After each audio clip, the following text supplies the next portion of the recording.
theater. That's fine.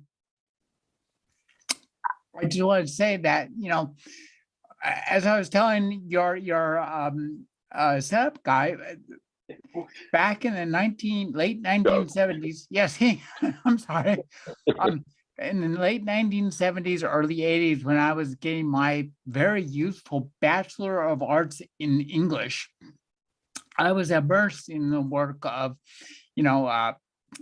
Ulysses. I was reading the Peloponnesian War, all those kind of things.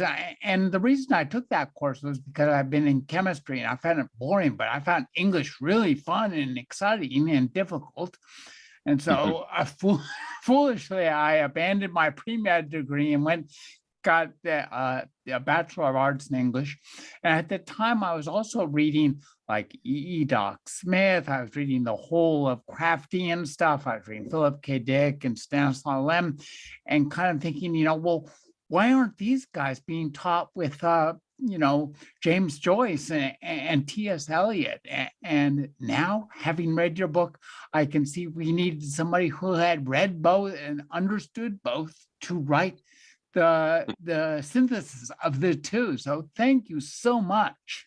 Well, thank you. That is an enormous compliment. On the general subject of why fiction and why science fiction and fantasy are apparently not allowed to be literature, I think that this all goes back to the other thing that Northampton is famous for, other than me and shoes, and that is the Gothic movement, which was all started by a Northamptonshire clergyman, James Hervey, who wrote the most miserable but beautifully worded pieces of text. And he was thrown out of the Methodists by John Wesley because he was hanging around with too many evangelicals. He went on to become the most beautifully miserable writer in the English language. He inspired all of the graveyard poets. The graveyard poets inspired the later graveyard poets, who were just into all of the skulls and bats and sort of tombstones and things, which of course inspired the Gothic writers. And the Gothic movement was scandalous because it was sensational. It wasn't like the novels of Jane Austen or of Sheridan. It wasn't a middle-class comedy of manners. And all of the genres that evolved from the Gothic, which is like all of them, crime, horror, romance, all of them, they can never be considered as literature because of their scandalous parentage. But sort of, no, but it's, but that's very nice. I'm very, very grateful for you for saying that. Let me introduce you here briefly. Alan Moore is widely regarded as the best and most influential writer in the history of comics. His seminal works include From Hell, Lost Girls, V for Vendetta, The League of Extraordinary Gentlemen. He's also the author of the novels Jerusalem, notably longer than the Bible, and his short story collection is Illuminations. His new novel is The Great When. Thank you for joining me, Alan. My pleasure. Before I will say, I even read this novel. I grokked what it was about, and it made me think about the history of English literature. And one of the things that I think is very interesting is that here in America, our understanding of the American story is all based pretty much on nonfiction and very mundane stuff. George Washington, I cannot tell a lie, blah, blah, blah. You in England have, from the get-go, embraced fantasy and horror and even science fiction as part of your national story. I'm thinking of From the Sword and the Stone to the Knights of the Round Table with Merlin and Arthur, and then, up to the Knights Who Say Ni. The British consciousness is always associated Britain with magic and the elements of the fantastic. I'm wondering if you have an idea why you think that is and why you included the magic and the elements of the fantastic in your story of the essential Britain. Well, I would say that that's because you can't separate magic from, you can't separate it from literature, you can't separate it from history. It's one of the strands that is tangled into our narrative. And I would say that probably in the case of England, this all starts with, I'm going to forget the guy's name. It may come back to me later, but this was the guy who in the 13th century, he translated the Bible into English, which caused all sorts of problems. And still is. Yeah, absolutely. It's sort of, that was a piece of troublemaking that went on for a long while. It was deciding that it was a huge political move because in those days the church controlled everything, and the church was Catholic, and you didn't have hymns, you had psalms chanted in Latin. So this was very, very revolutionary. And the Lollards, which was the kind of political movement that grew up around this, they were active in the Civil War, things like that. So there was a political component to this. There was a political component to language. And, but that importantly was making English into a sacred language, where there had only been one sacred language before in the Western world, and that was Latin. But this allowed people like, say, John Bunyan, another near local boy who spent a lot of time in prison. I think the last 34 years of his life was spent in Bedford jail. Now, John Bunyan, he wrote what is arguably the first fantasy quest novel. Pilgrim's Progress. Pilgrim's Progress. He has his central character, Christian, moving through all of these different allegorical lands and meeting these different allegorical creatures, the Slough of Despond and the Giant Despair, all the rest of them. I know that Michael Moorcock has cited John Bunyan as probably the first fantasy novel. So you can see that was political, it was religious, it was mystical. And people like Bunyan, they gave birth to people like William Blake. William Blake, who was as important to art and literature as he was to magic. I think it was William Blake's idea that the world in our heads, the territory of the imagination, is just as real in its way as the physical world surrounding us, and is possibly more important than the physical world surrounding us. And this, of course, is probably the basis of my magical thinking, and it is certainly the basis of the Great When. The idea that there is another world more important than this, that is immaterial and which underlies our world. 50 years ago, yep, God, more than 50 years ago, my family moved from Northern California to Southern California, a city called Covina. Next to Covina was a city called West Covina, imaginatively. And in West Covina was one of the world's first shopping malls called Eastland. Next to the Eastland Mall was a large grocery store, the Lucky Grocery Store.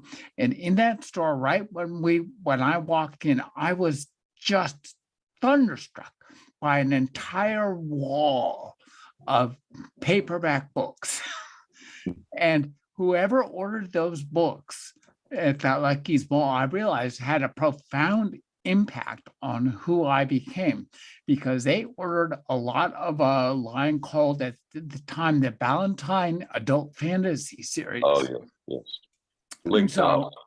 I was introduced, and I actually still have some of those volumes I bought, Clark Ashton Smith paperbacks, the Lord Dunsany paperbacks. Now, not part of the adult fantasy line, but also sold with them were these Pam books with these, oh my God, just terrible covers. But I bought them anyway, two of them by a man named Arthur Machen. Tales of Horror and the Supernatural 1 and 2. And I have to say that reading Machen's story, The White People, really changed my life and turned my mind around. It's a very simple story. Premise is that an 8-year-old girl wanders off of her family plot somewhere in England and into a kind of ultra surreal fantasy fairyland. And she finds it delightful and fun. But as a reader, you're just terrified.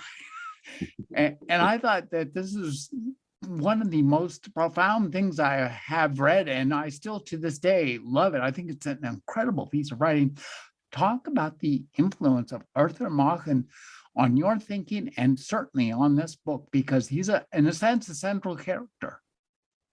That's very true. I mean, like Arthur Machen, I probably became associated with him through the same Pan books that you did originally.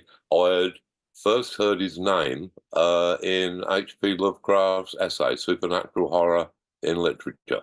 That was where I got most of my grounding in, great horror and fantasy authors, people like Lord Dunsany and people like that. Machen, he is somebody who I loved his work when I read it, but I probably didn't appreciate it deeply enough. It was only in later life.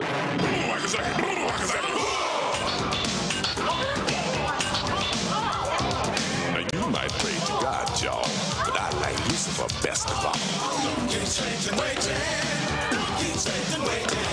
Sunday school is a place for fools. It's hot in hell, but the devil's cool.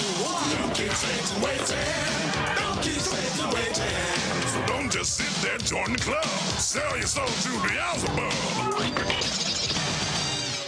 Hey, everybody, it's I, Count Jackula, your favorite satanic streamer, here yet again with another satanic stream. So let's begin. Who is all with us? I see Megasith is with us.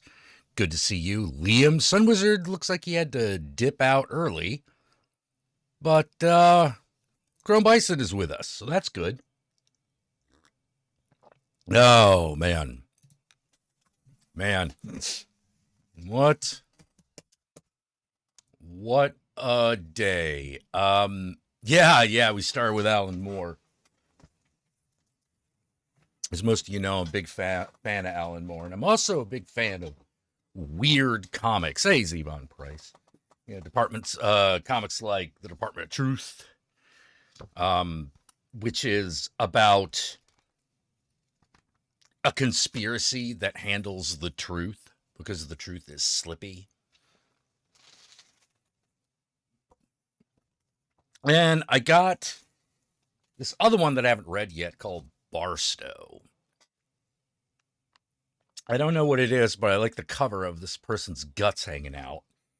And flipping through it, at the end, there's like this big demon chick. So I was like, all right, that's probably worth a $5. That's probably worth a $5 check out. Haven't read it, don't know. Hey, Alexander. And lastly, I got a copy of Gilbert Hernandez's Luba and Her Family, which is part of the Love and Rocket series.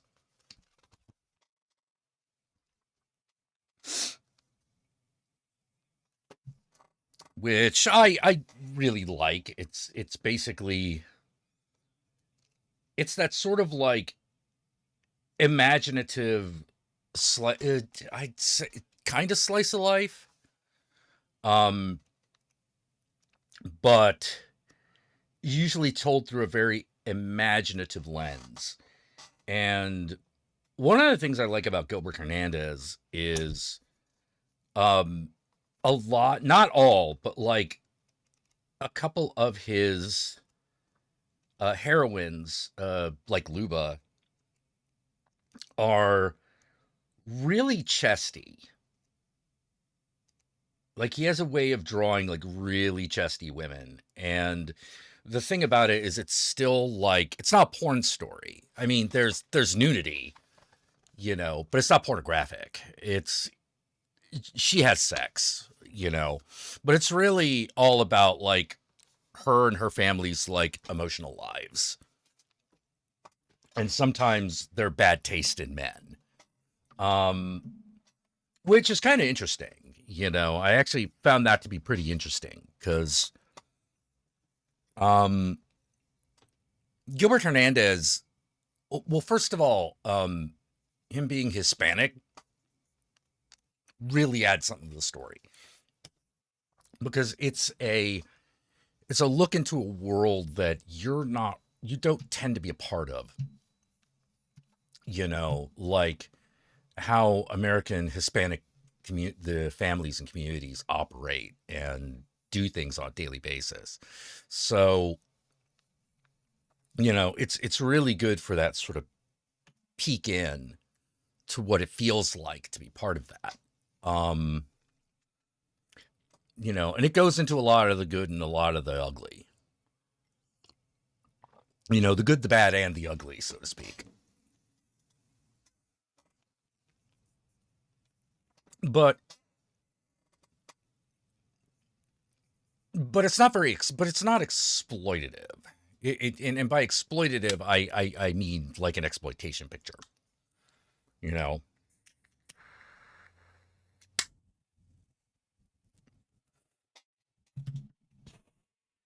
like there's another like comic book all about like women that was called Strangers in Paradise that was done by a guy, I think his name was Terry Moore. Um, and a lot of people really, really, really liked that book, but I didn't. Whereas I really did like this. I really do like Gilbert Hernandez's work.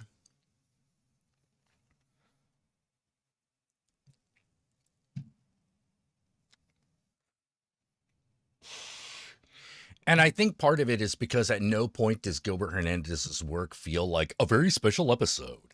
Whereas I felt like Strangers in Paradise definitely had its very special episodes. And I can't stand that sort of like bullshit, pedantic, paternal tone. You know, or patronizing tone. Like, I think it's really stupid. You know, whereas Gilbert Hernandez's work tends to be, even though it's a bit more imaginative, meaning like there are more flights of fancy. Like all of a sudden, like a girl will just be able to fly, you know, for one reason or another. You know, whereas in Strangers in Paradise, that doesn't happen. But it his work for the most part is non-judgmental.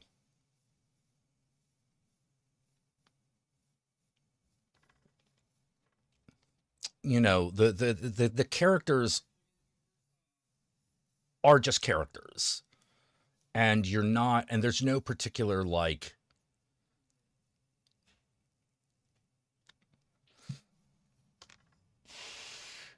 there's not an obvious implicit bias. You know, sometimes they do good things, sometimes they do bad things, sometimes they do things that are bad for them. Sometimes they do things that are good for them. Sometimes they just do things. You know. But like, for example, if like a character in a Gilbert Hernandez story is an alcoholic, we're not going to have like that moment like in a sitcom where we're going to talk about alcoholism. No, they're just an alcoholic. And you see them through the eyes of the people around them and often through their own eyes. And sometimes they're decent, sometimes they're good people, and sometimes they're bad people. You know,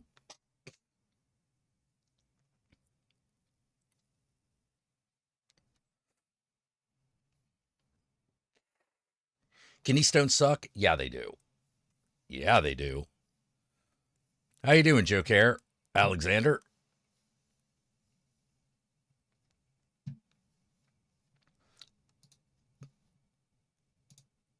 Hoping you're all good.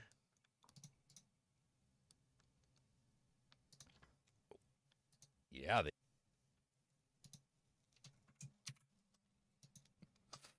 man.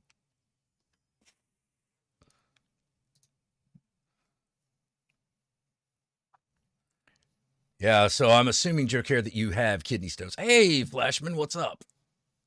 I was just talking about the wonder and the beauty that is Gilbert Hernandez and the women he draws.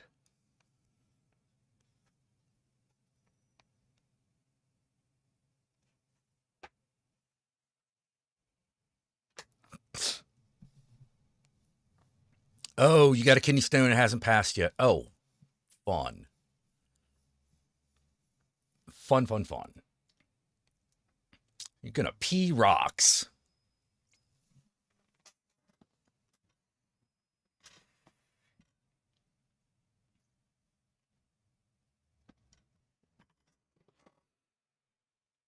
Oh, you just cooking? Yeah, I had some dinner right before I came on. I'm the only one who lives in the house that can eat my cooking because I like things spicy.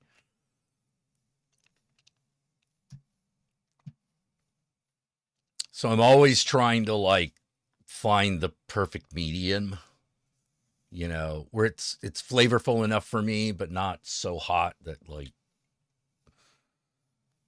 the Countess or Horror Guru, the white folks can eat it, basically.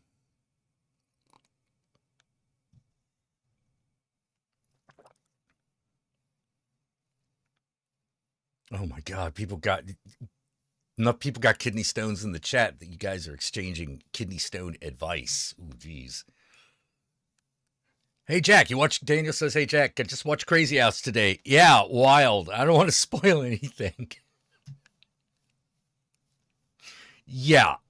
Yeah. Ain't that movie an experience? You know, you see what I said about like, well, the plot itself is very predictable, but everything around the plot, you have no hope of being able to predict because it just gets too wild.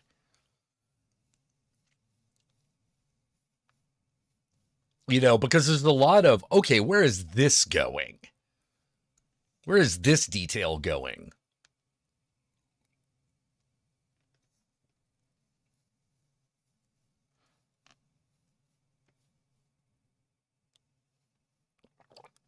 Oh, what'd you think of Street Trash, Alexander? Did you watch the 80s one or the Ryan Kruger one? Hey, Falsifer, what's up?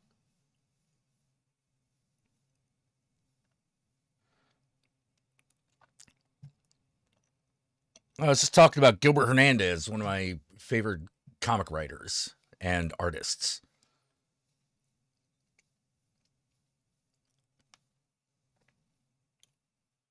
Yeah, you might not want to watch The Substance when your body is in pain. Alexander Leslie says, oh, you watched both. Oh, good. What'd you think? And Phosphor says, I finished my Nosferatu marathon in preparation of Robert Eggers. Yeah, right. Oh yeah, the Werner Herzog one was really good. I think I should probably watch that again. You know, I haven't watched it in a while.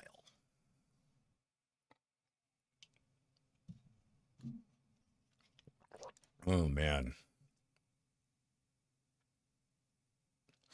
I had a moment walking down the street where I was like, you know, using the vape, you know, the old.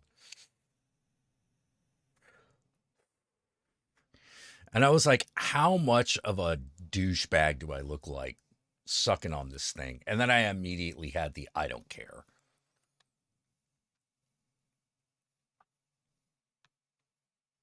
Like I don't care.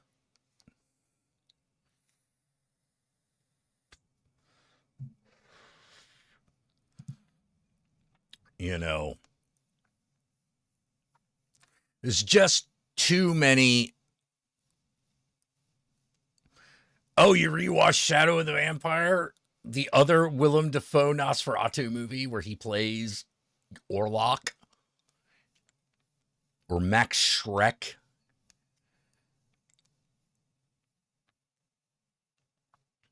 Hell yeah. What do you mean the one with the Typo Negative music? I don't remember that one. Is that did Typo Negative do like an album set to the original Nosferatu? What flavor of vape? It's an Elf bar. It's called Elf Bar. And it's Tropical Rainbow Blast.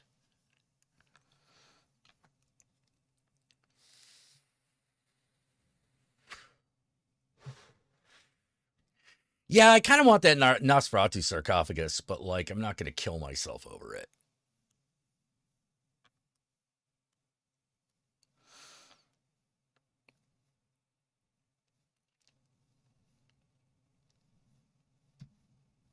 Yeah, there's a version of Nosferatu where they just play their music on top of the movie. I should check that out. That sounds pretty cool. I think the only thing that would be cooler is if it had been like Bauhaus.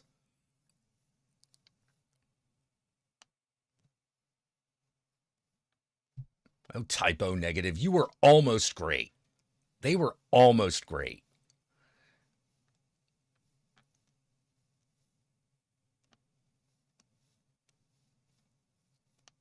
Like, I always felt kind of bad for Typo Negative because they were just so close. So fucking close to just true greatness. They never quite got there. They never quite fucking got there.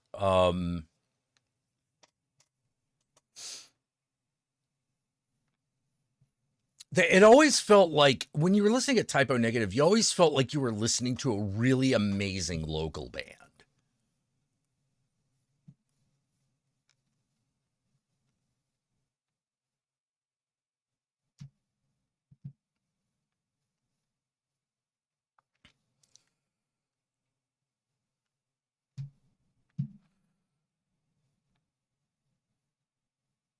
Peter Steele's voice is as low as my self-esteem. Yeah, I know.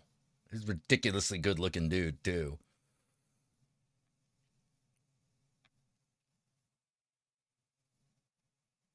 Yeah. It's okay. It's okay, Zevon. I get it. If I had, the reason I don't ride motorcycles is because I had a wreck on a cliff. You know, had a wreck on a cliff and like almost went right over.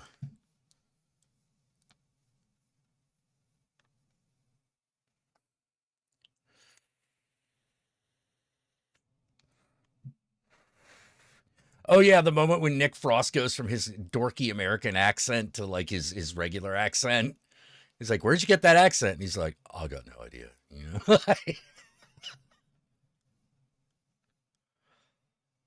Hey, Quinn Price, what's up? Yeah, Pierce Steele had that thing where he posed for Playgirl.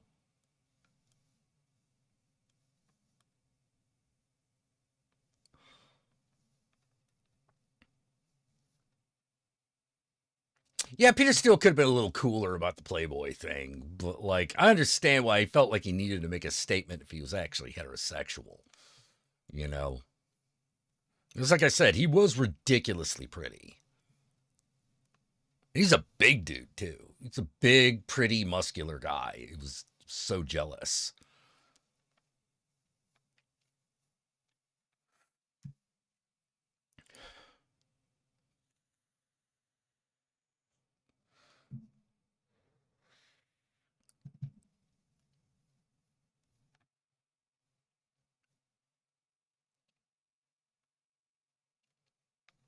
Yeah. It's coming out on Christmas. So, hey, that's something to look forward to.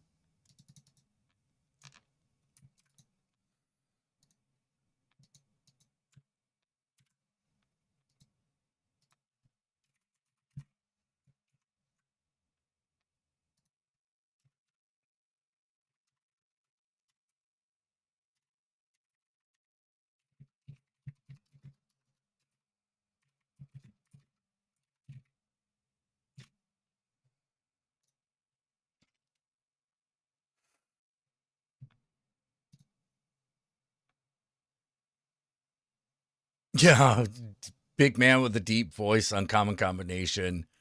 Look at you, Peter Murphy and Danzig.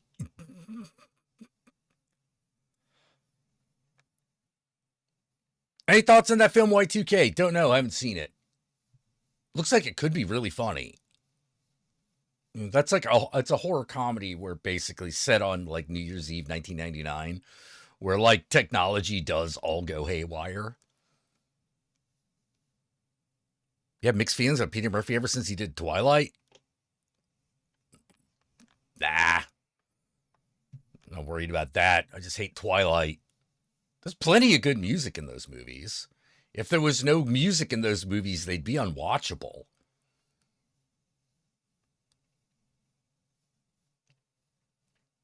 You know, but even like the little like Twilight theme song thing that they do is pretty good. You know, let's see, is it the theme or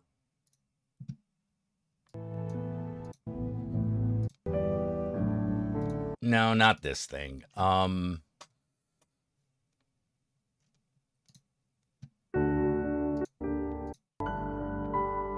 No, that's not it either. What the fuck is that goddamn thing called?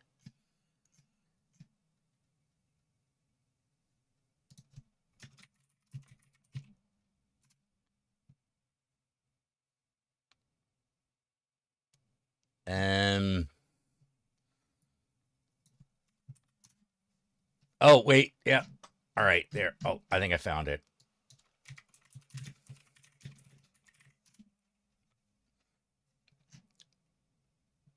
Yeah, I think it's this one.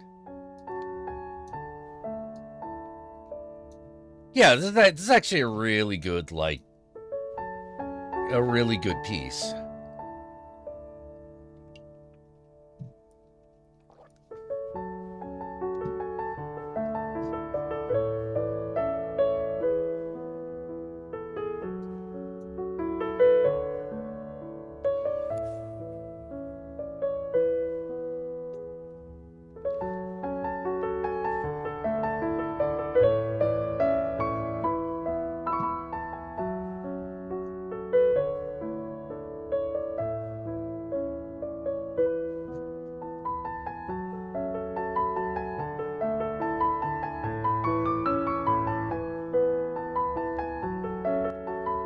Yeah, one of the things it made sense, but like a lot of the music of Twilight sounds like it came out of an anime. You know, I mean, obviously we know why. Oh,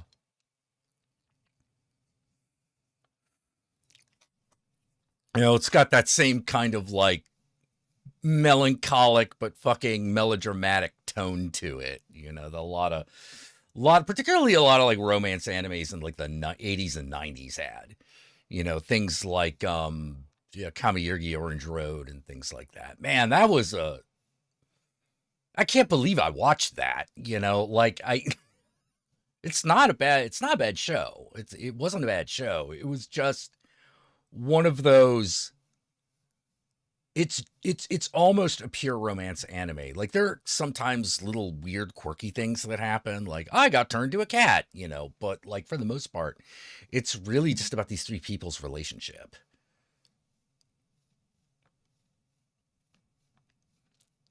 No, it's really just all about the relationship and how the relationship with each other changes.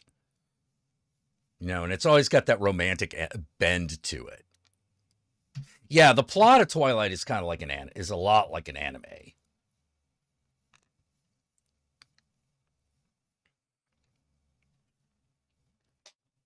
Except in Kamayurgi or Orange Road, like occasionally someone would get naked.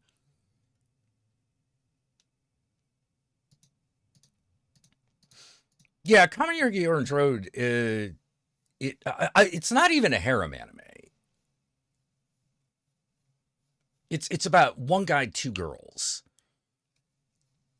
You know, like, and how their relationship changes over the course of their high school years, and then kind of ends as they enter college and adult life. You know, I forget what the movie was, but they had a movie that like basically was them entering adult life, and that was like the total conclusion of the story. I forget what it was called. It might have just been called Kamayurgi Orange Road, the movie, but I think it had a subtitle. Um,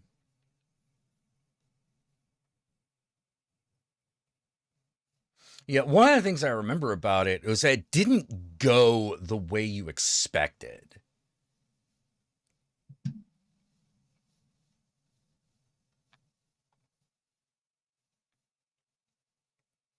You know, it didn't go the way you expected. It wasn't. It was a satisfying conclusion. It was just not. You didn't expect you didn't expect how things went down, because it was really obvious that the writer was talking about how people change as they become adults. You know, and by adults we're talking like 20 years old. You know.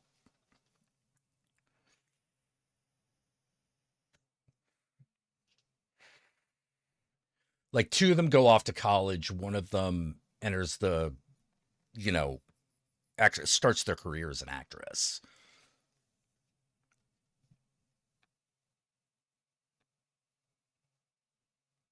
Almost got into a wreck when a taxi driver wasn't supposed to pick me up in the area. The other guy tried to knock the bike down with me, and oh Jesus.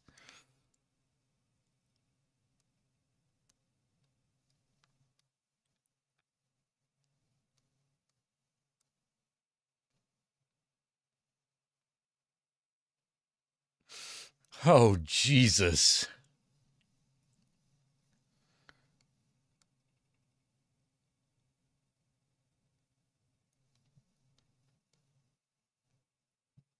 Well, I'm glad you're okay.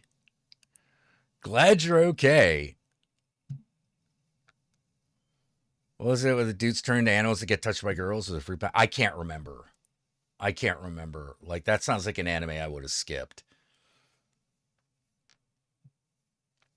You know, because I really hate those like unconsummated relationship stories. I didn't like Chobits either.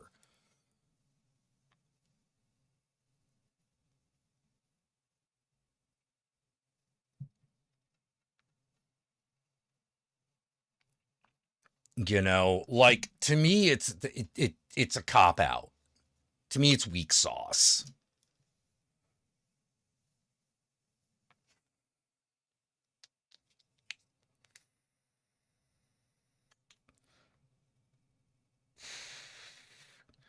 You know, there's a reason we can't consummate our relationship. Oh, fuck you. Like, Kamayuki Orange Road didn't do that.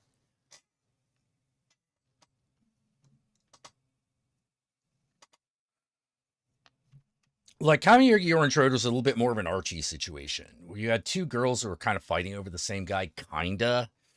One's fighting more. One is like fighting more than the other, but it's a classic. Like, guy is much more into this one girl than this other girl, but this other girl keeps chasing him.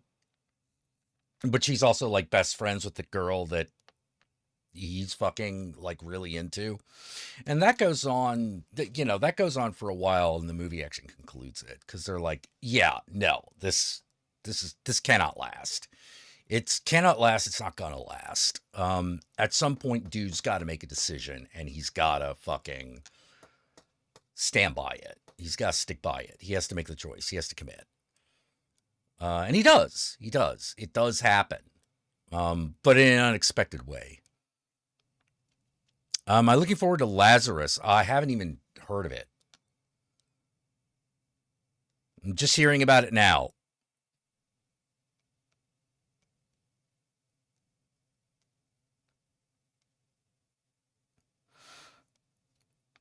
Ranma one half was really the start of the harem anime when you really get down to it.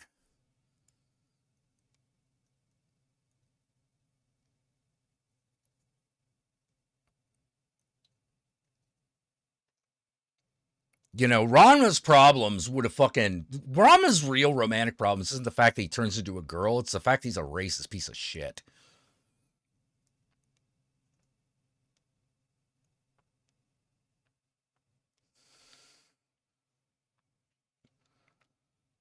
You know, because there's no reason besides inherent racism for why he doesn't like fuck the Taiwanese girl.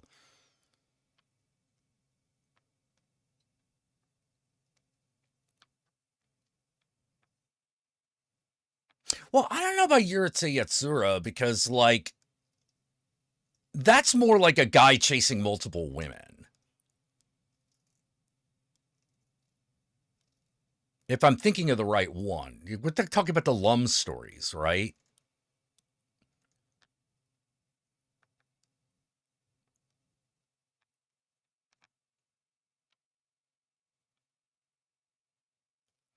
You know. Yeah, Shampoo's the best girl. Yeah, exactly. She's mainland, not Taiwanese? Oh, okay. Well, the Chinese girl then.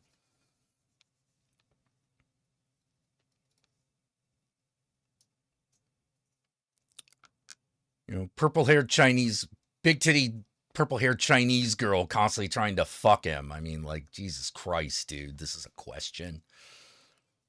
Hey, Neo Geo. So, yeah, I thought Rama 1/2 was full of shit. I'm just like, yeah, fuck this. Fuck this main character. Fuck these people. Fuck the whole thing.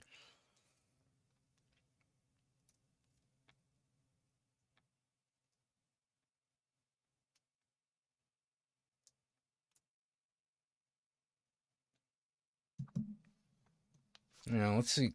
I don't know what this Lazarus thing is, though. Well, I mean,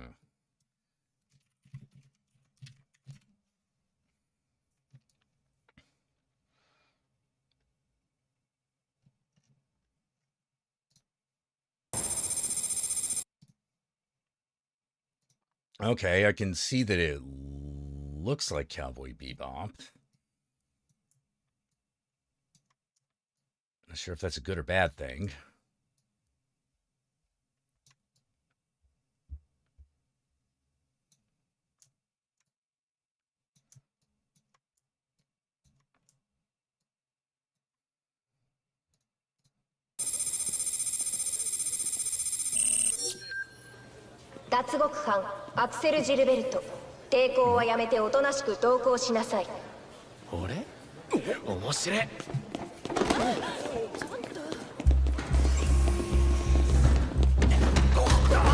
Yeah, it's obviously the Bebop crew in this movie.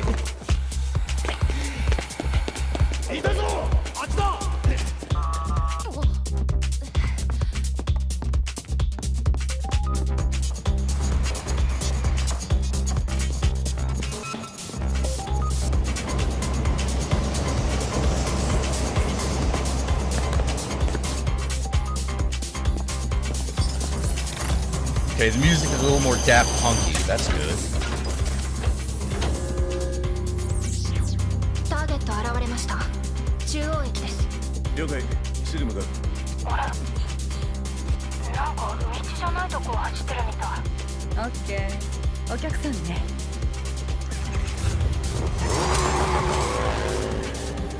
Yeah, a little bit of that red line. You got to work a little bit of that red line in there.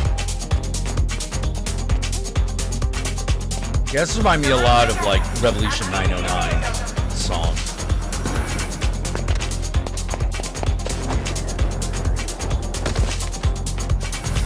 A little bit of hybrid.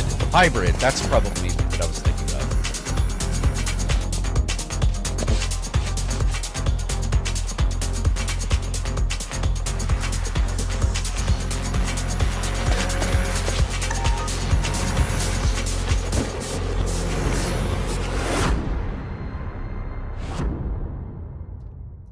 Let's see if I can find...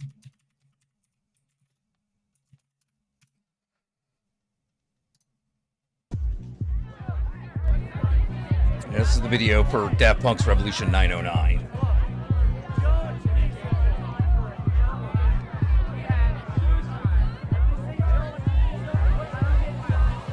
Oh, it's actually in the universe of Bebop. Oh, okay, interesting.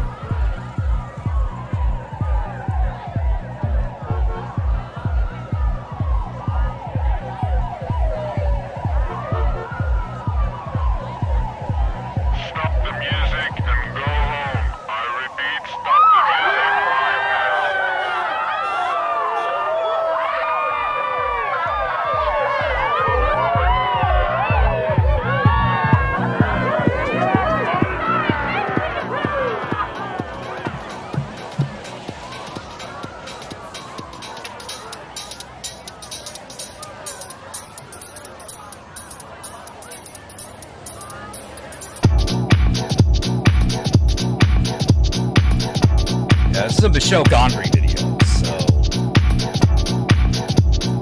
it does weird things with editing.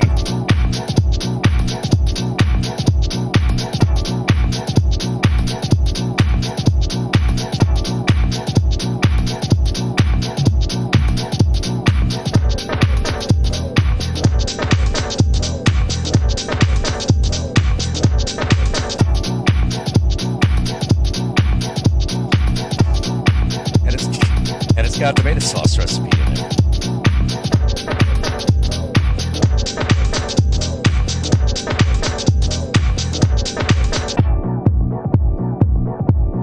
Well, I think they had just gotten tired of doing it, you know.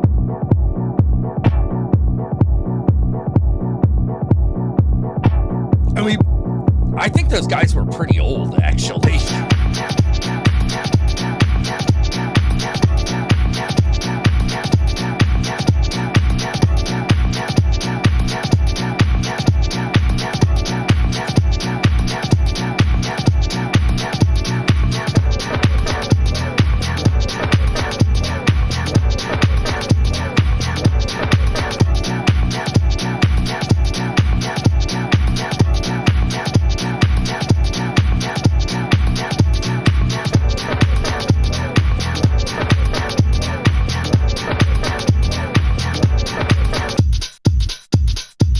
Yeah, if they want to do a Cowboy Bebop, he's going to do a Cowboy Bebop show with EDM. I'm kind of into that.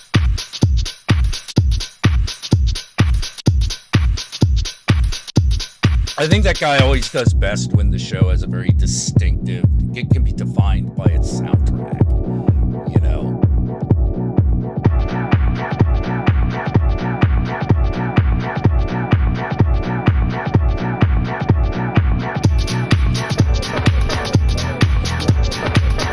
Oh, the memories. Yeah, this brings back memories.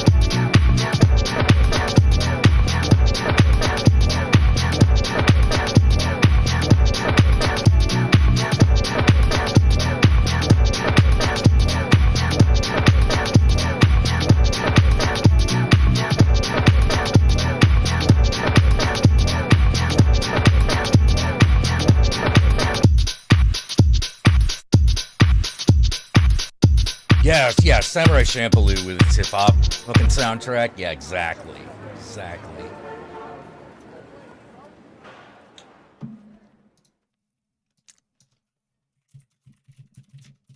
Let's see. Another Michelle Gondry video, but for the Chemical Brothers. I also really love this one. Another one I really identified with. There's Michelle Gondry.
video all about like being involved in club culture.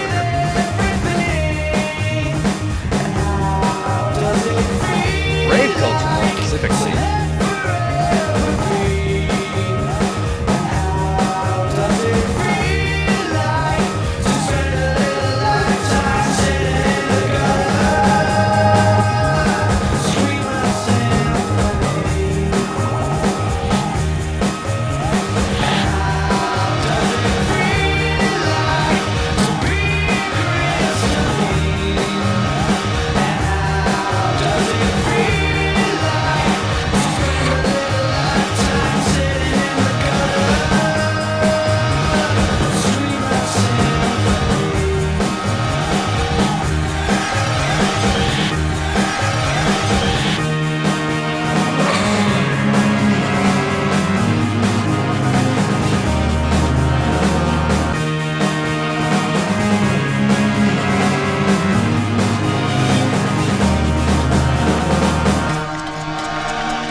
Yeah, eat, sleep, pray, repeat. Yeah.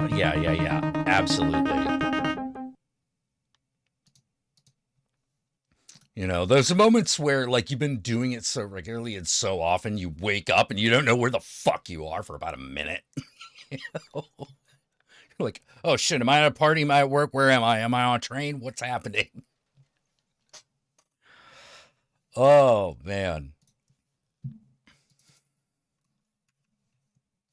Yeah, the realm of the mind, the realm of the spirits, of the psychonaut. You know? And because I played the other two, I gotta play this one. Yeah, these are all Michelle Gondry videos, you know.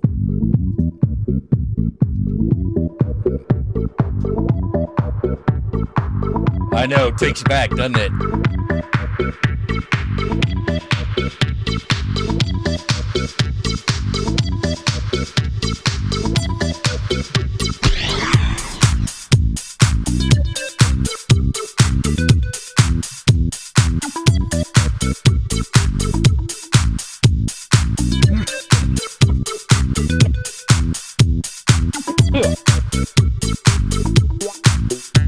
One problem with the vape, man. Unlike smoking, I haven't gotten the handle of when I need to stop pulling on it.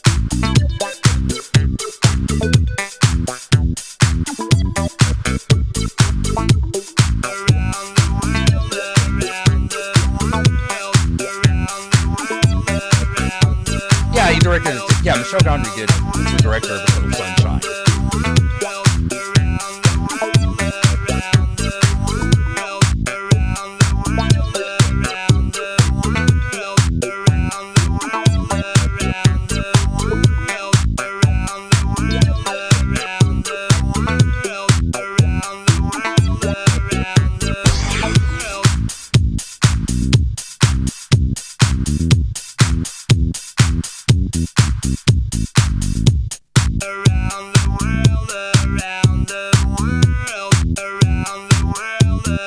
Yeah, I can't explain how big Rave was.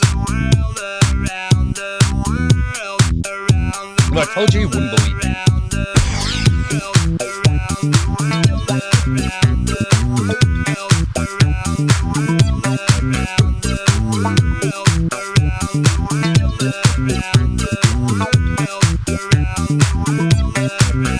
Yeah, during the era of the drug war, too.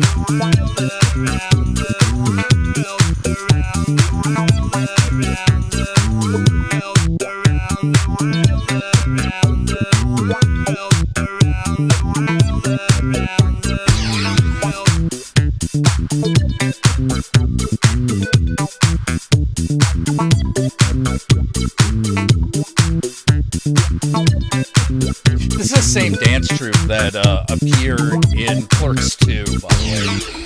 Around the world, around the world, around the world, around the world, around the world, around the world, apparently Kevin Smith called Michelle Gondry up and was like, I need dancers, man. You work with a lot of dancers. He's like, oh, well, I work with one dance crew. You want the number? He's like, yes. 24-hour party people? I haven't seen that one.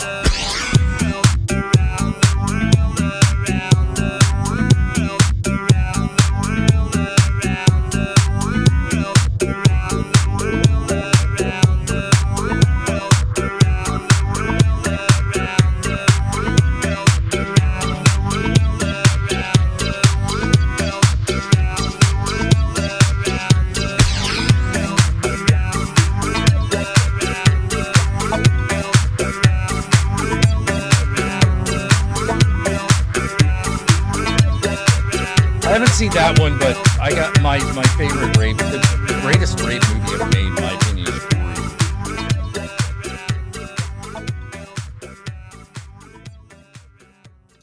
Yeah, no, let me see.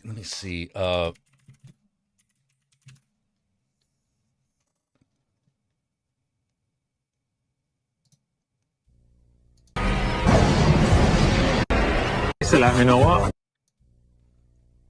Let's see. Yeah, Groove is an old movie, so like this is about as high quality as a trailer of it is gonna get.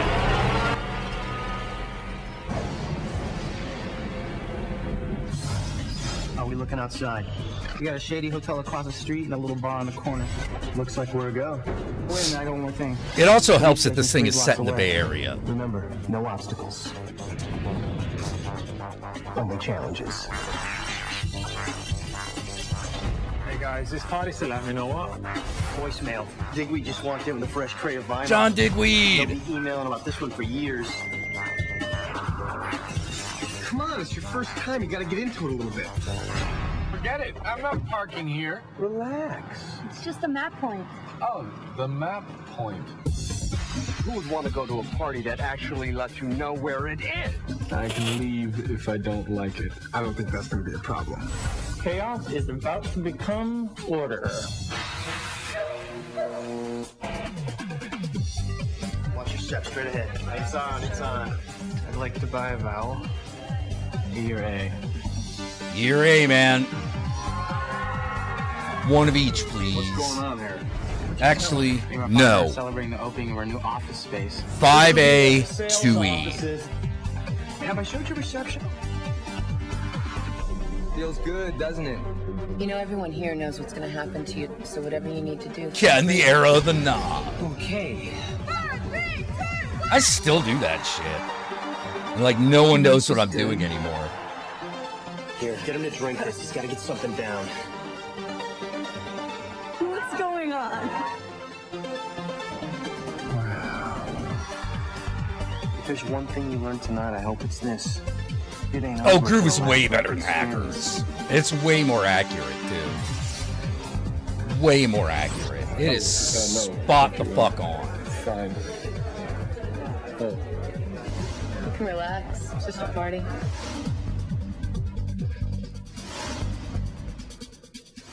Yeah, guy on the BART train with a giant disco ball. Oh, man. That was a cool movie because, like, that was a movie about rave that nailed rave as rave was happening.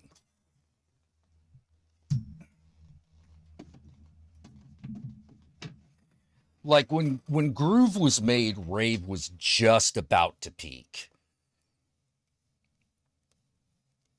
Like, just about to peak, you know?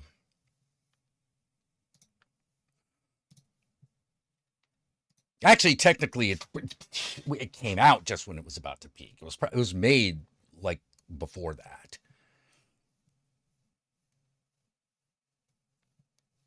Man, it used to be this place in the area called Thump Radio. It started out being called the Blue Room. It was at a address called 550 Barneveld. And, whoa, man, those were parties. A couple thousand people a night.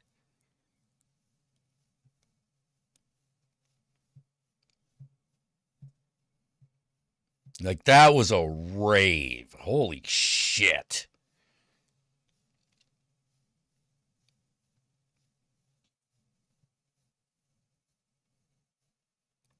I don't know how many times I went there and just rolled, you know.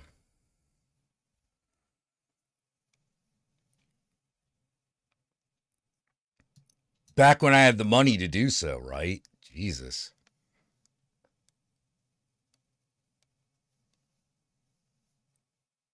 Trap wasn't as. Yeah, Trap is a different groove. Trap is a way different groove. You know, it's related to rave. Trap house is related to rave, but it's a very different groove.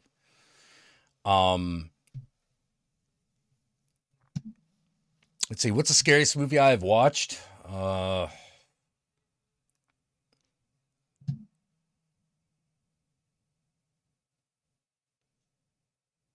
Well, I think the movie that scared me the most was when I first saw the Blair Witch Project. That was the most actually scared I've been watching a movie.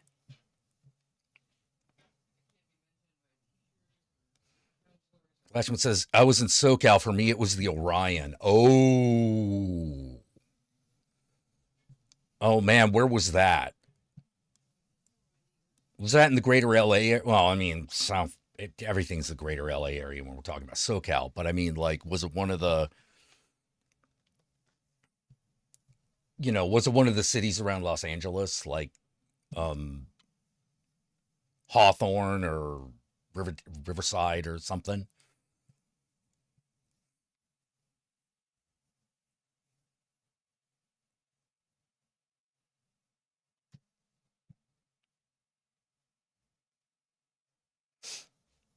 Yeah. Blair Witch Project. The original Blair Witch Project was really good.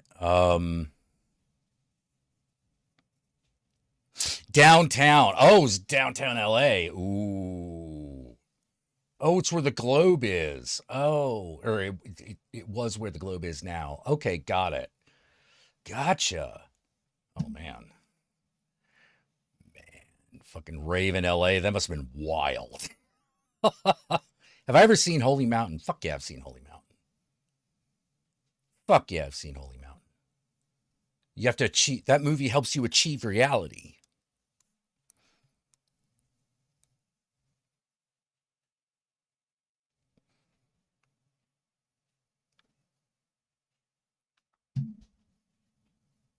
Yeah, I wouldn't mind reigniting rave.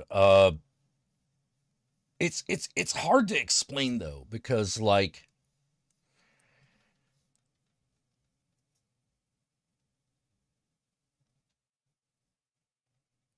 I don't know what it was that really made it. I think part of it was that rave was an expression of pure joy.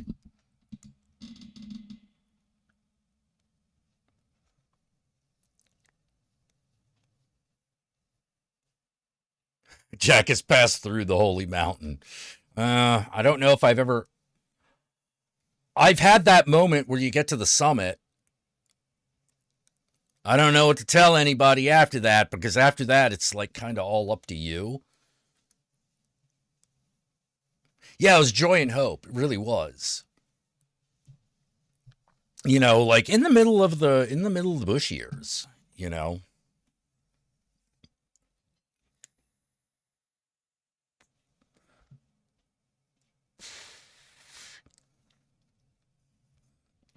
You know, rave went on until into the 2000s, really. Yeah,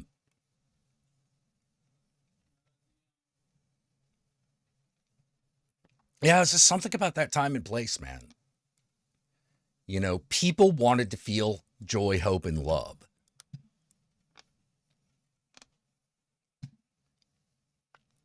It was like a cyberpunk 60s, you know, a cyberpunk summer of love that actually lasted a lot longer.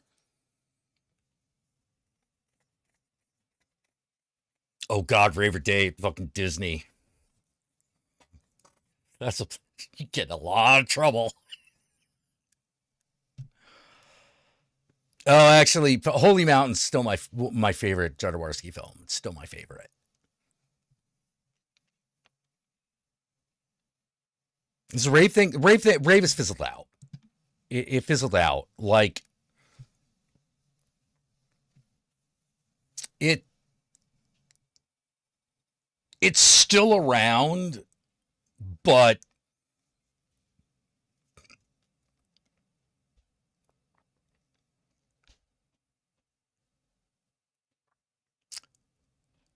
it hasn't reached critical mass again. There is, Burning Man was totally an extension of the rave scene. Burning Man totally became an extension of the rave scene. It totally did. You know, until Burning Man became too expensive for people to really go to. Yeah, 2000, the big festivals took over, but it didn't really, it doesn't scratch the same itch. It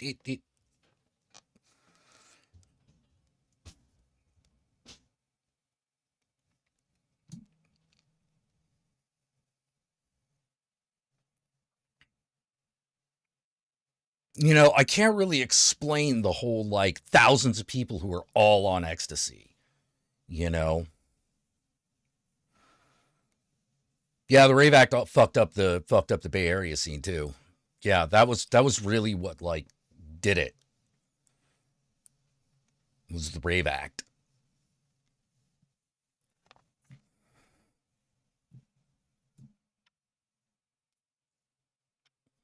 You know, I'm lucky to have experienced it. It's how I got all my experience and knowledge.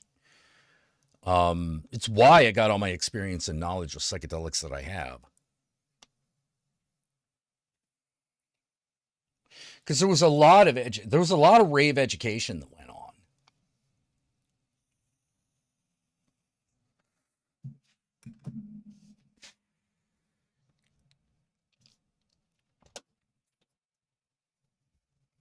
You know, I would say that the big difference that I've experienced with what little of the rave scene that still exists now and what existed then is back then it was rave or die.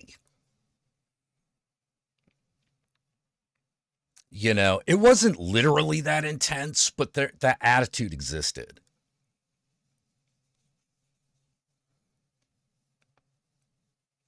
Yeah, no, we're going to do this. The party doesn't stop until we all go home. And they just don't.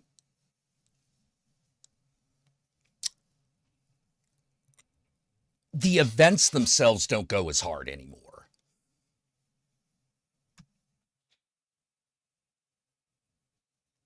Like, you blow a speaker, the show's over now. And I'm like, all right, you blew a speaker. Get another one. Have the music coming out of one speaker. What are you fucking talking about? We're done. It's fucking 12:30. No good rave gets good before fucking 1 a.m.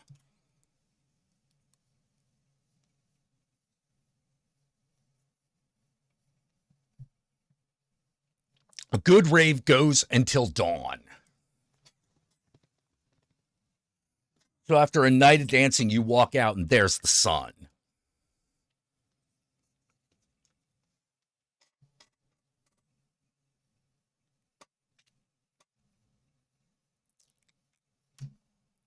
Yeah.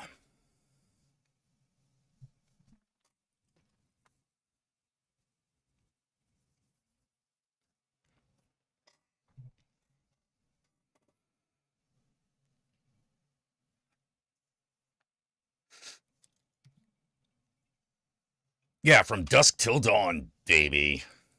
You know, actually, really honestly, even though a lot of them started at 9 in the evening, it really started at midnight.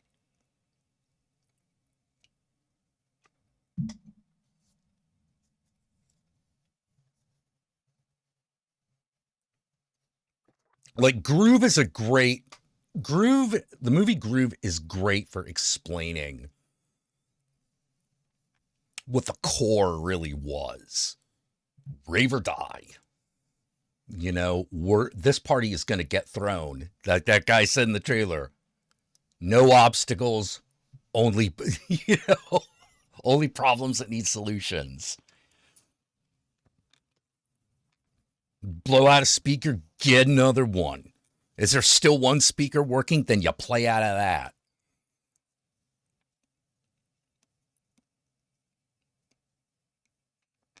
Guy can't continue. Hey, is one of the other DJs still around here? Dude, you're up. I'm not ready. Bullshit.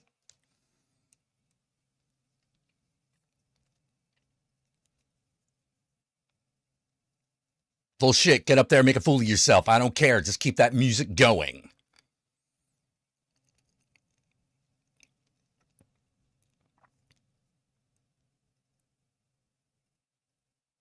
Fucking 8 hours, no one drops a beat. No one drops the beat. Dude, I cannot believe how many times I've been to a party where it's like, no one drops the beat. Ever. They just pull it off.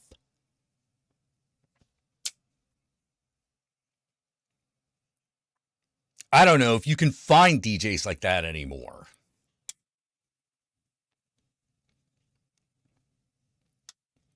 Fucking not even when one DJ's set is done does the beat get dropped.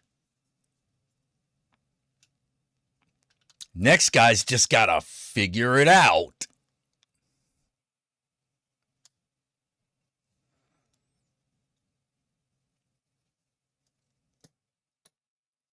And that was like your bar, man. That was the bar. You know, can you switch off with another DJ and not miss the beat?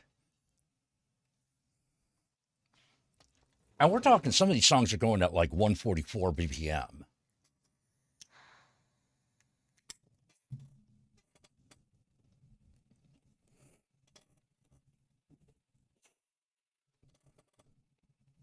Yeah, the advantage of vinyl.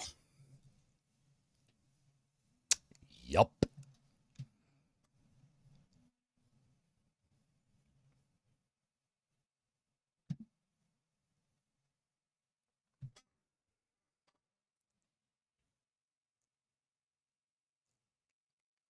I think they should still do that.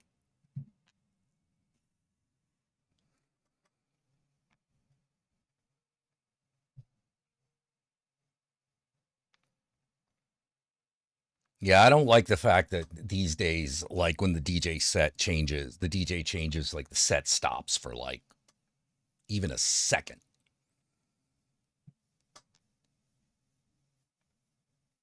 I shouldn't know it. I shouldn't hear it. I shouldn't feel it. I shouldn't feel the next DJ until he is 3 songs into the set.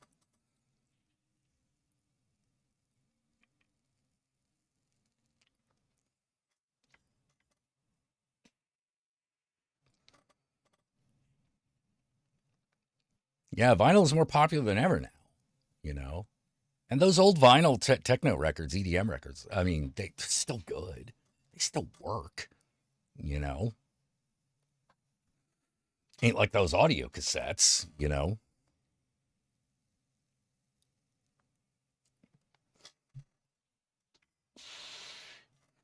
Yeah, modern DJs got to up the game, scrubs.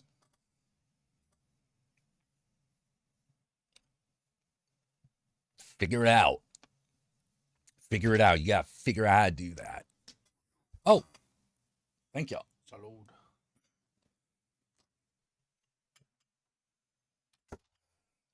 Figure it out, guys. You're the music dudes.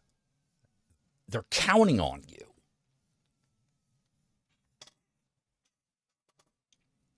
Ain't about how cool you are. It's about the party is counting on you.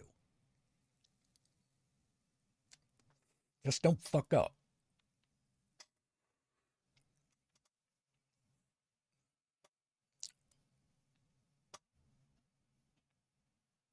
Oh, ego ruin a lot of things, but really the rave scene in America was definitely killed by the Rave Act.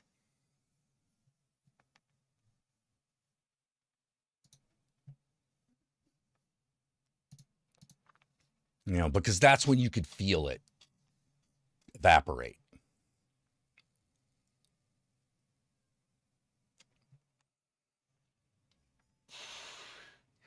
I feel like a lot of there's got to be a way for the digital DJs to fucking figure this out. I think they just haven't.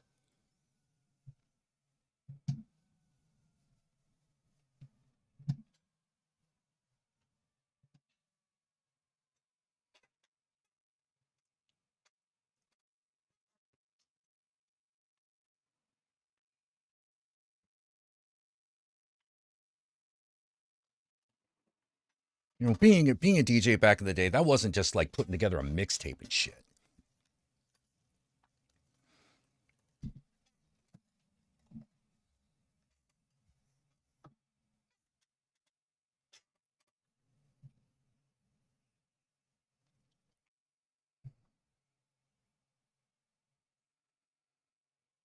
You know, somebody property owners liable and law. Yeah.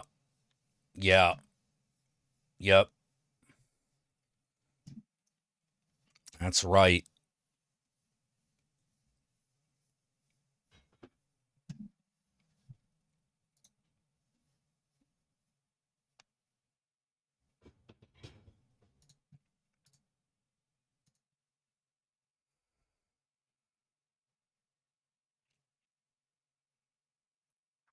Yeah, I don't know. I don't know what it would take. I know one of the things it takes is people got to be willing to feel the love. Got to be willing to feel the love and the joy, you know? And you got to be able to find it in the dark. Got to be able to find it in the dark.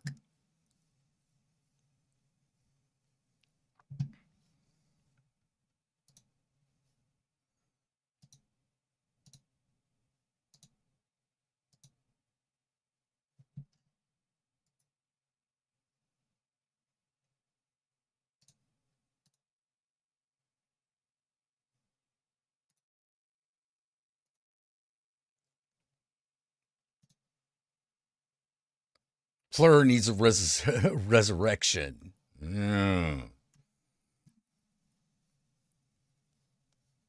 All right, you take care, Joe. Oh.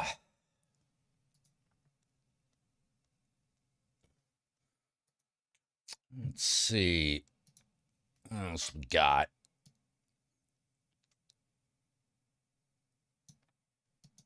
It's got to be another, like, classic. Yeah, we need it now more than ever. Yeah, but it ain't going to happen on TikTok and Instagram. I'll tell you that.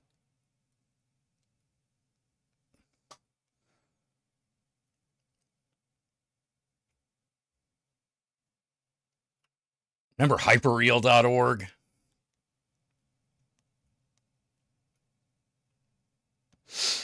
Yeah, the way you got to do it, it's got to be people who know people.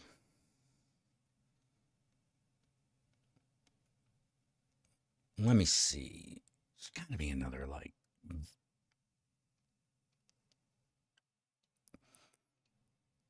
classic video I can think of. Yeah, Party Monster is another great movie. I mean, that one's a little darker.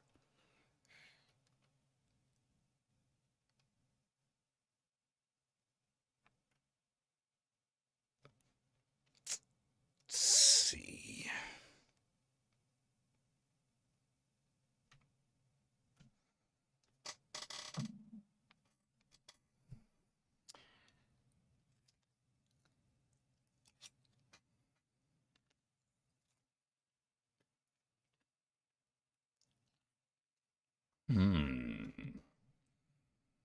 Hmm.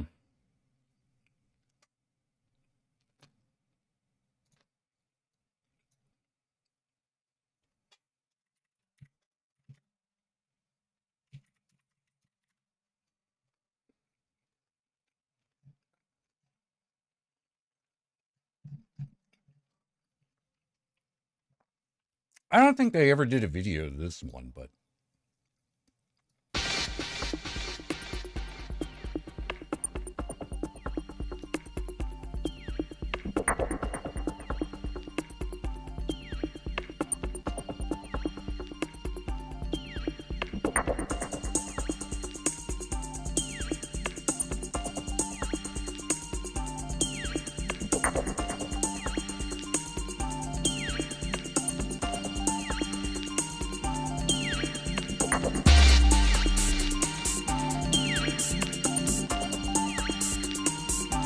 Yeah, I agree, Flashman.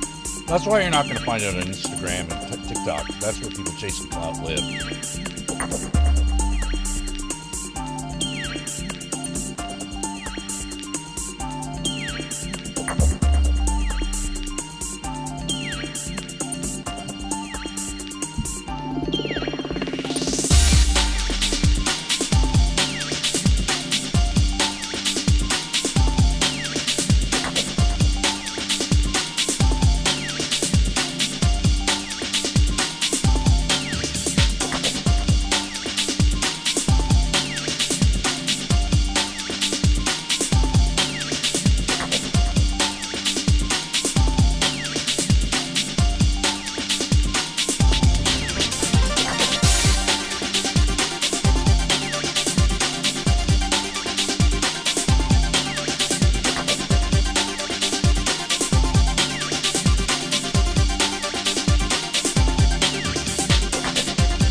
Oh, this is Hybrid Symphony.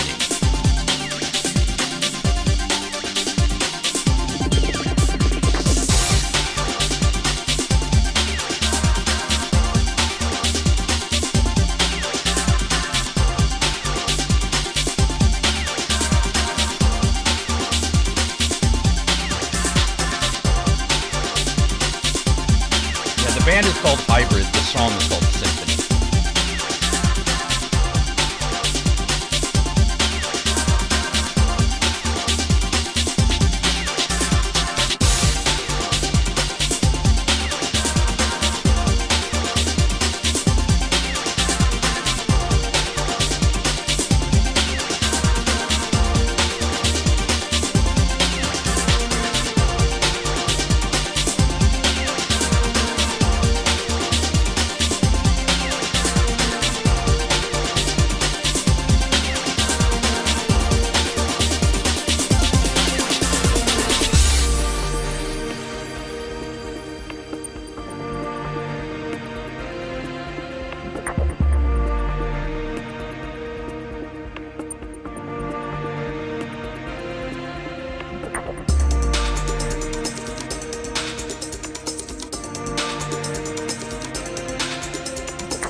Hey, Giant Dude Dangerous, what's up?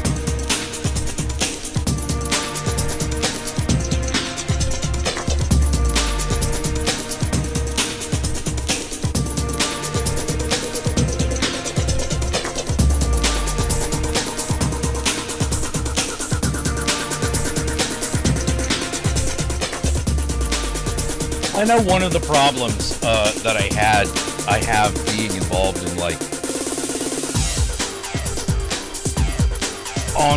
online political people is I don't know why,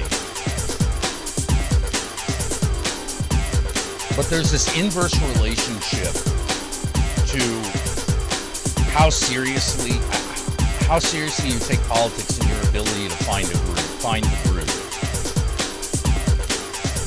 I don't know what it is, and I'm sure it's not that way for everybody, but most people I've found, maybe it's because people who think too politically are always in their heads, and so just can't feel it, can't feel the music.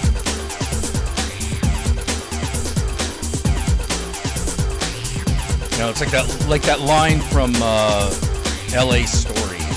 Let your mind go and your body will follow.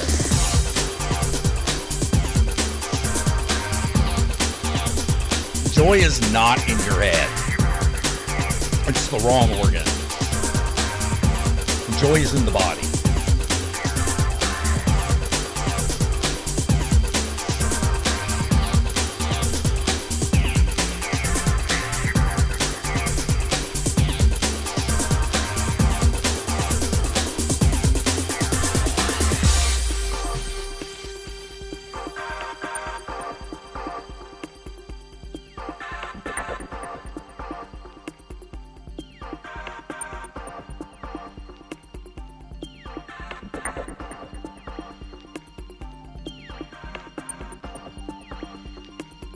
there is this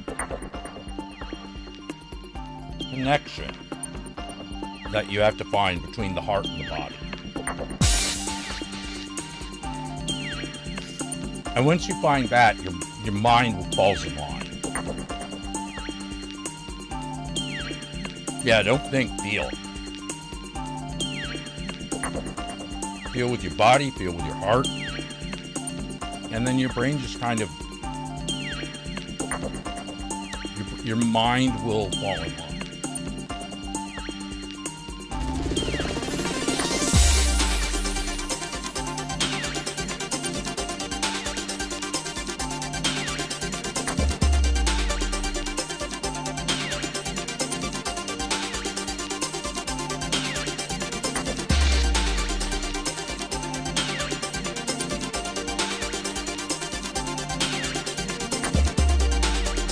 Your mind needs to be your servant, not your master.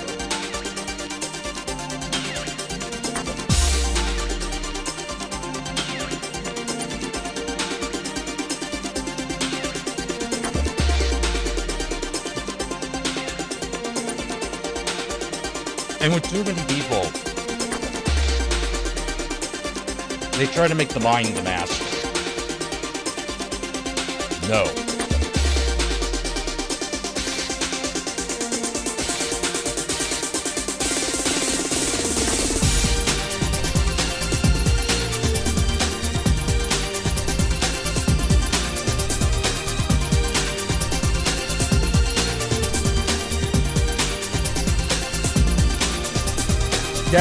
Yeah, it goes to Paul. Yeah, and the Funkadelic was right.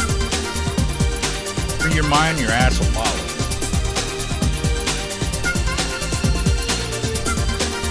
But I'd say it's the other way. Free your ass and your mind will follow. Hey, doggy. I'm petting you. But if you want anything other than petting, that ain't happening.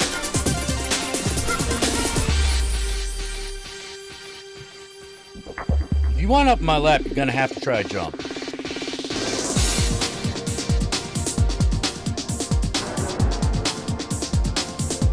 You're only a year old. You can still jump. I don't have to do everything.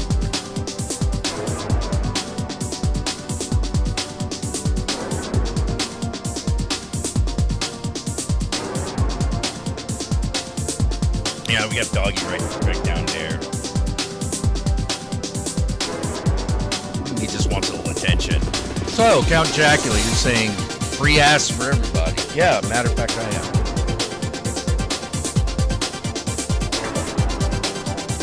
And here's the thing. Oh, thank you for the donation, Delta Oracle. Hail Satan. May he help you find the groove.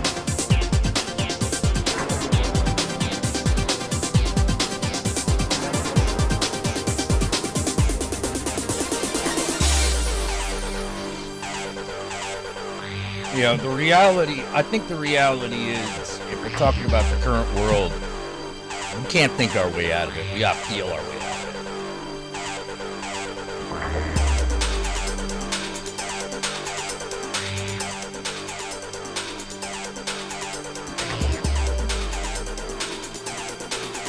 it. Yeah, I gotta feel your way out. And we're not gonna know what feeling is gonna help us feel the way out of it until we explore the full breadth of feeling and emotion.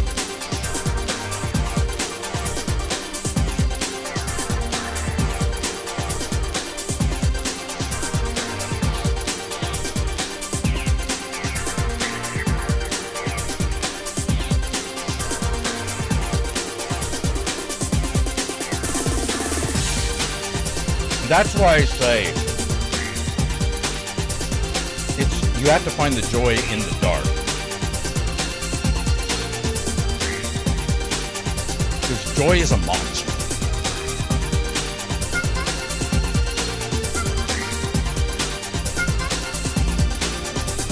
It's not a medium monster, but it is scary.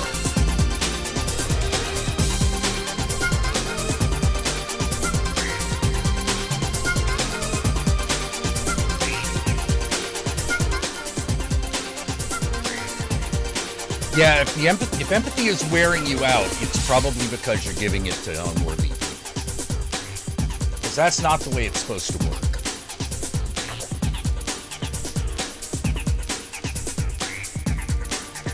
Empathy is supposed to be energizing. It's energized. When you're around the right people, empathy is energizing.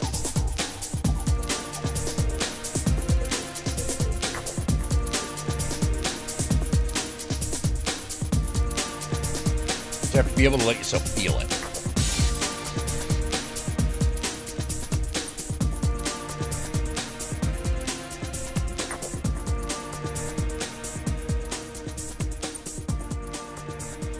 You know, it's always dangerous. Always dangerous. You know.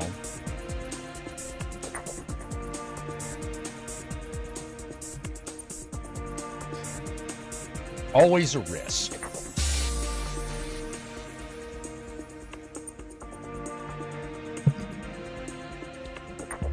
It's one of the other reasons like psychedelics are so big, right?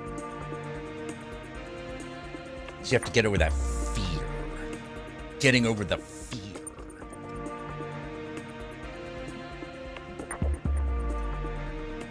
You know, and some people are like, yeah, but it's all the drugs, man. Yeah, but you gotta you have to get over the fear of feeling it. That's what the taking of the drugs is. You're trying to get over the fear of feeling.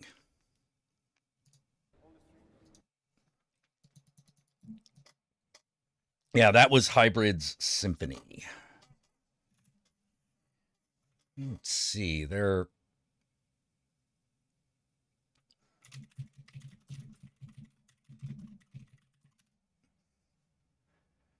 let's go something with just a little bit harder. With infected mushrooms. Open the door. Get him out of there. No, wait. Yeah, so the meds you're taking, it's all drugs. Mm-hmm.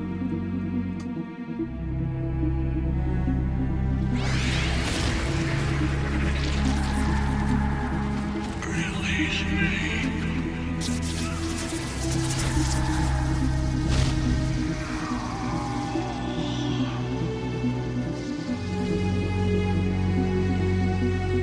Now there is much we can learn from each other if we can negotiate a truce. We can find a way to coexist. Can there be a peace between us?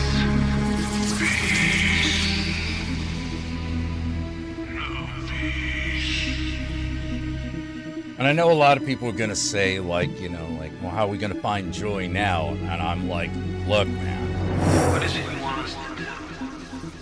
Like a seed pushing a sproutling towards, out of the ground and towards the sun.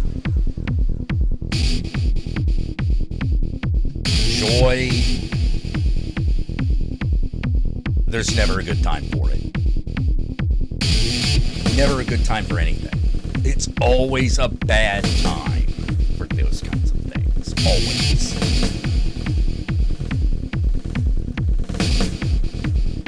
Like, it's why I'm still trying to make Babylon. Is it a good time for me to be making that? No, probably not. But fuck it, it's never been a good time.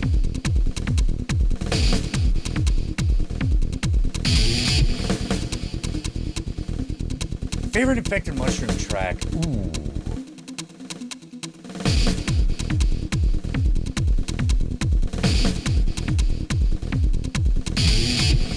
This one comes close.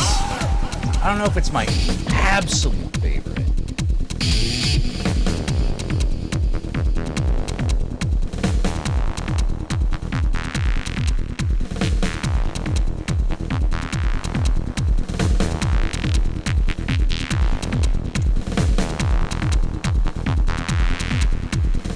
Let's see, be one of the earlier ones.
Eyes are acting up tonight. All right, you take care, man. Fish is delicious.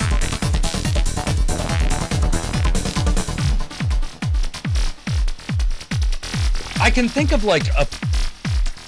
several. Like, one of the ones I really liked was always Roll Us a Giant. You know, because it's got that, like, sound clip in the middle. It's like, you bring the magic mushrooms. Oh, man. Got something better. Dwarf moss. Last time I took it, saw fairies for 3 days. Yeah, nicey nice. Roll us a giant.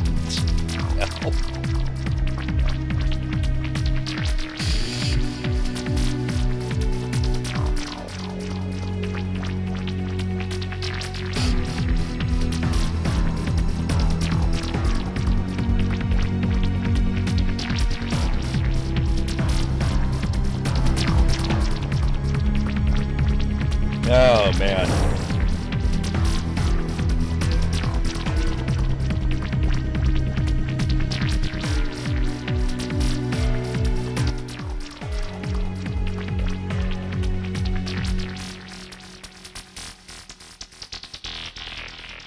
I always like infected mushroom because it was just a little darker.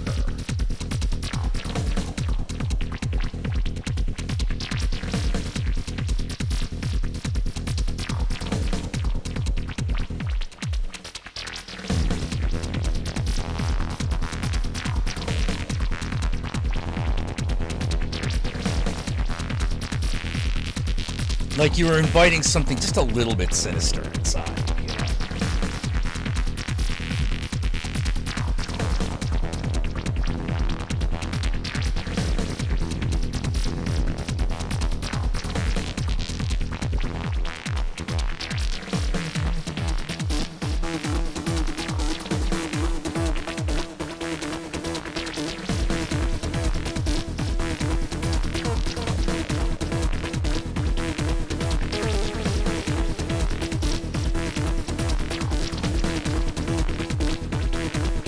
Oh, Neverland, yeah.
understanding, love,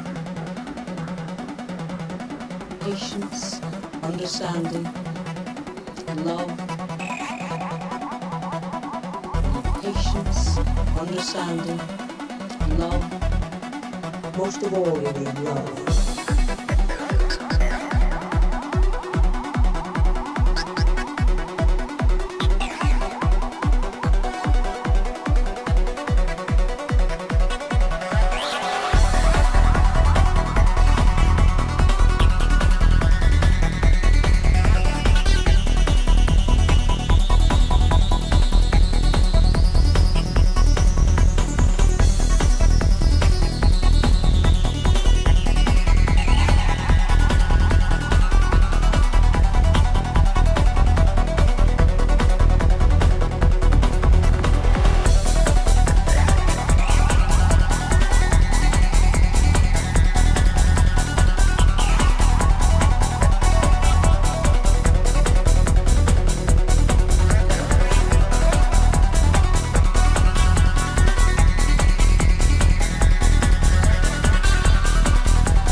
It's good stuff. That is good stuff. And that is Infected Mushrooms, The Shen. I'm partial to it. I am partial to it. What the?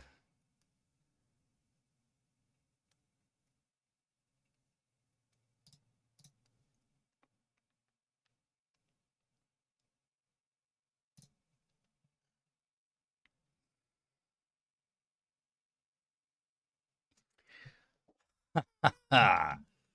Ah.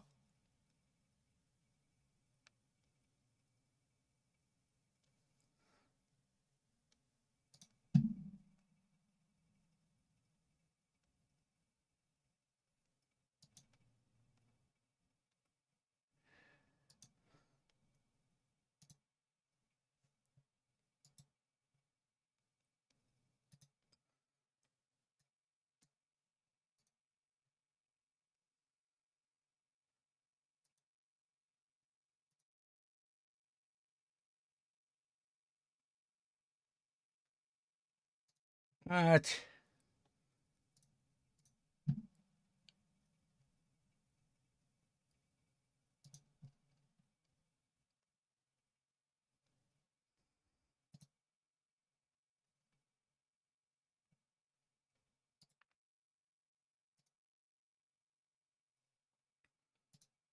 All right.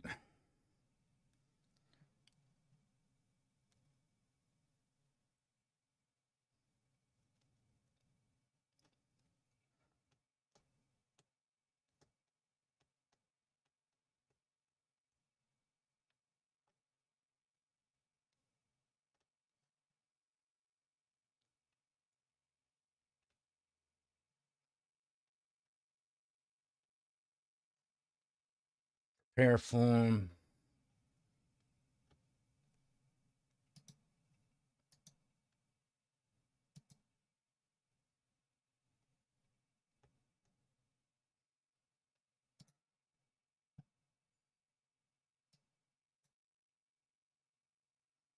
What?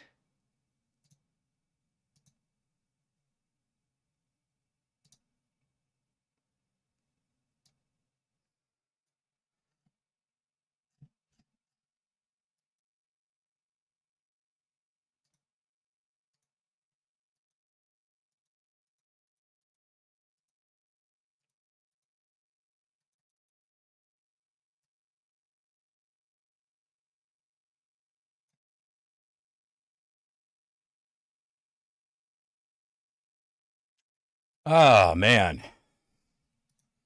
Well, that was, yeah, good beats. Yeah, that was nice. So how's everybody else doing? How y'all feeling right now, right about now? As I repeat things that I've said.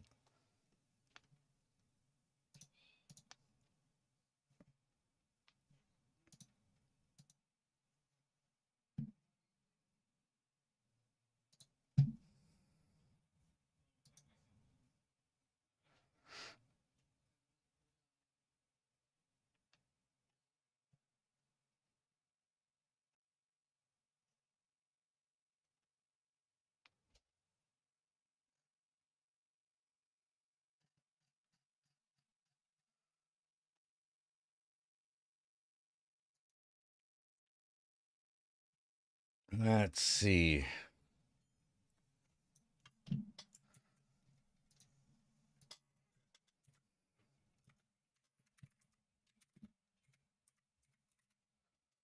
My jobless roommate says me out. Uh,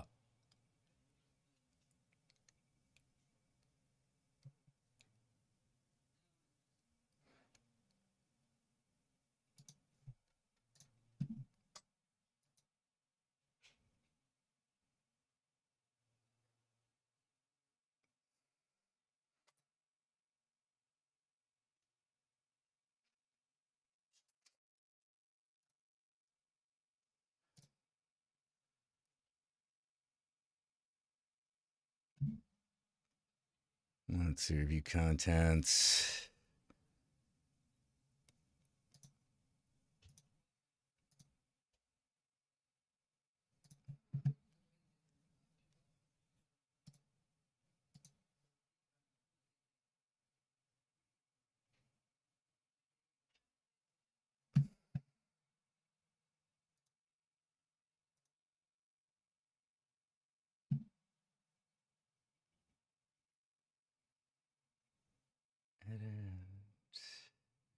Background attached file something button paste on the link Walmart. What the fuck?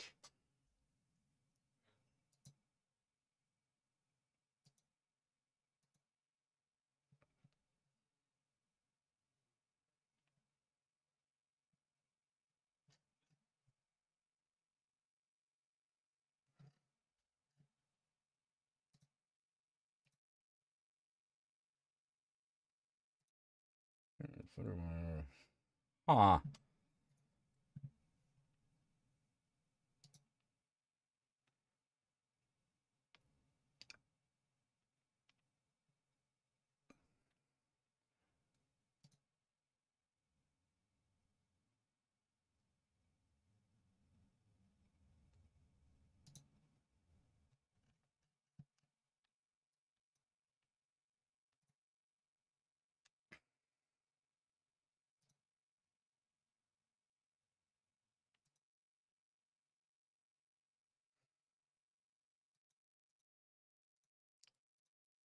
Ah. Well, I'm glad your jobless roommate says meow. Meow. All right. I think I'm gonna sign off for now. I have a problem that needs attending to. So till next time, hey, I wanna by the way, I wanna give Delta Oracle an extra thanks for the donation. Until next time, Ave Satanas, Disco Inferno, and Satan and I love y'all very much. Very much. So find the groove out there. And I will see you all tomorrow.